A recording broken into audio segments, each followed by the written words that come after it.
Hello, hello, hello.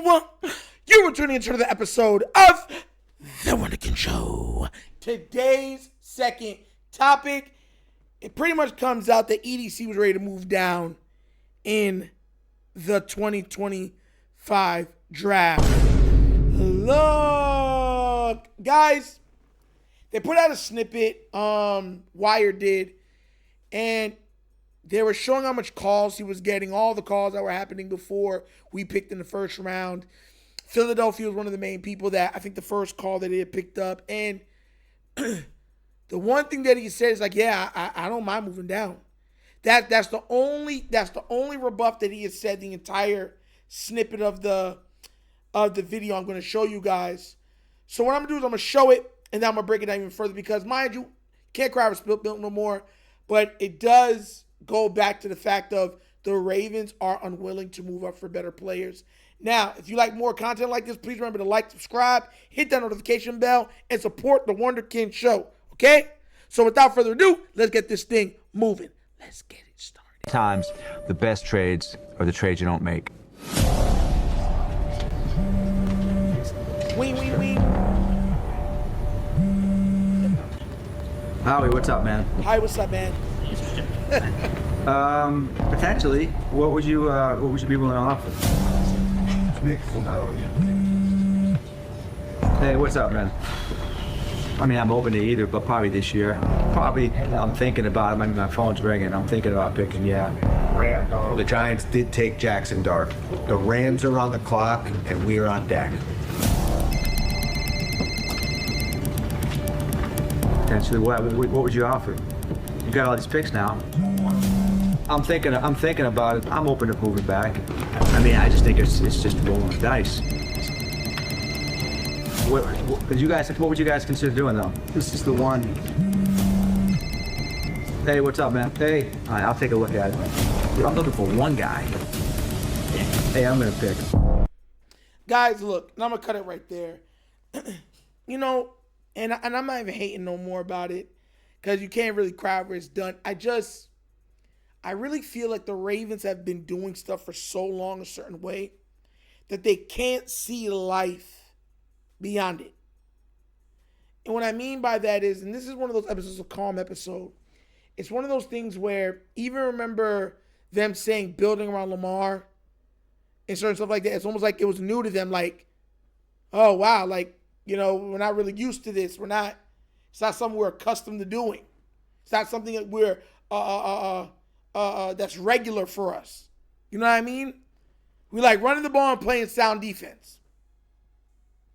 So it's like all of this has become like something new to them.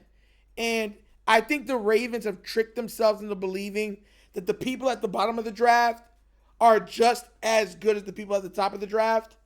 And some cases that is true. We've seen it with Tom Brady, Aaron Rodgers, Lamar Jackson, Russell Wilson. Like, the list goes on. So I don't want it to be like they're totally wrong in that assessment. The problem I'm getting with this a lot of times, and I'm saying it calmly, is that when you have a need, you address the need. If you see a guy that can become a cornerstone on your team, you're like, yo, he can be the cornerstone piece. Go out and get him. Go out and get him. The Ravens, I kind of feel like they're like, well, whatever falls to us, God got us. You ever see those people that be like, if God wants me to have it, he'll let me have it. I don't got to work hard or anything for it. It'll just drop to me. Don't worry about it. You know what I'm saying? I don't believe in that philosophy. Now, can God do that? Yeah, he can. We've seen, I mean, there's been plethora of stories of him doing that. But generalizing it is not something that happens often. The Ravens are not a bad organization. I keep saying this, they're not. A lot of times because I go at their necks, a lot of the stuff I get is taken out of context. When I always say context matters, they're not a bad organization. I just feel like they have certain flaws that are very fixable that they refuse to fix. And the more times things come out, you be looking at them like, how are you not seeing this? Like, how are you not seeing this, bro? Like, you not seeing what homie's doing? Like, you know what I'm saying? It gets to the point where you start asking people around you, like, yo, am I crazy? Is something wrong with me? Maybe it's something wrong with me. Because once again, that's what ends up going on with the Baltimore Ravens when they do what they do. And then you're sometimes you're just dumbfounded, baffled by it. Like getting rid of Zeitler, even though they got back a first for Hollywood, never really replacing Hollywood, and letting just say, hey, we're gonna run with this. We're good. It's like, you know, and mind you, they've done some good things. You know, I'm happy, and I know some people aren't happy with the Derrick Henry signing. And look, I understand where you're coming from, because some people, and shout out, you know you are, it's fine. You know what I'm saying? My whole thing on that is signing Derrick Henry shouldn't stop us from signing another person. The Ravens have always been a team that if they want you, they go out and get you. If they don't, they won't. No matter how low you are, no matter how free you are, they won't. So that's my thing. Like, I think all those usually, we're so used to the excuses that the Ravens give. You know, like, you remember when you watched Iron Man, the first movie, and then when he had first did the flight, and he went over there and fought the 10 rings or whatever they were over there, and then he was flying back, and the 2 fighter jets got into a fight with him, and then Rhodey found out who he was. He's just like, what am I going to tell him? You broke a plane. It's like, just give him the regular spew. It's a training exercise. It's like, no one's going to believe that. And then he goes out there and said, it's a training exercise. And everyone just forced to believe it. You know what I'm saying? That's what I feel like happens with the Ravens. You know, they say it so much that we've just come to believe it, and it just is what it is. But it, like I said before, you know, it's just one of those things where I believe that the Ravens made certain tweaks to the team, to their philosophies, we would be so much, like, I honestly believe if the Ravens made a couple tweaks to their philosophy, we would be looking beyond a dynasty.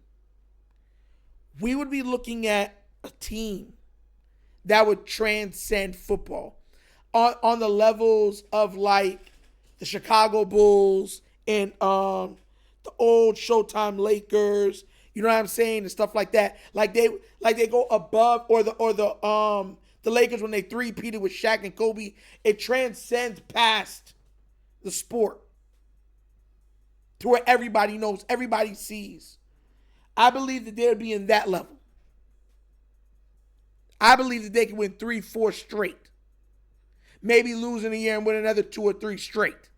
Like, legit. Problem is getting out of our own way. And that's easier said than done. Because sometimes the hardest person to take no to is yourself. That's being real. You know what I'm saying? So we're going to get to see what happens moving forward. But him saying he was ready to move back, I literally said that. I'm like, I said, look, I have a feeling he won't mind moving back. He'll stay. But if he's given the right thing, he'll move back. So, you know, it is what it is. But what did you guys think? Were you expecting him to want to move back? And did you think it was a possibility that would move back? And what would have been your response if the Ravens had moved back in this past draft? Let me know what you think down in the comment section, please. All right? But as always, that's an episode of The Wunderkind Show. Thank you for watching. And now we get down. We have fun and we laugh. But everything we talk about, we do what? Facts and truth. Please remember, guys, like and support The Wunderkind Morning Show. We'll try to get that to 500 subscribers. We're almost there. We're about at 404. We need about 94 to 96 more subscribers. So let's get that done. Mind you, we touch on all sports. It's live Monday through Thursdays, 9:30 to 10:30 a.m. in the morning times. We touch on all hot topics of sports. And at the end of every show, we have the nostalgia trivia, where we touch on topics from 70s, 80s, 90s, early 2000s, guys. So be there or be squared. It's greatly worth it. Also, if you'd like to donate to the channel, help out with equipment and stuff like that, bottom of the screen, QR codes to a Cash App. Cash is located in the description of every video that we do. Name of it is The Wunderkind Show. Super easy. But that's the episode of The Wunderkind Show. This show is Metro signing off. And as always, you know my slogan. Peace. And I am out of here. Huh? Yeah.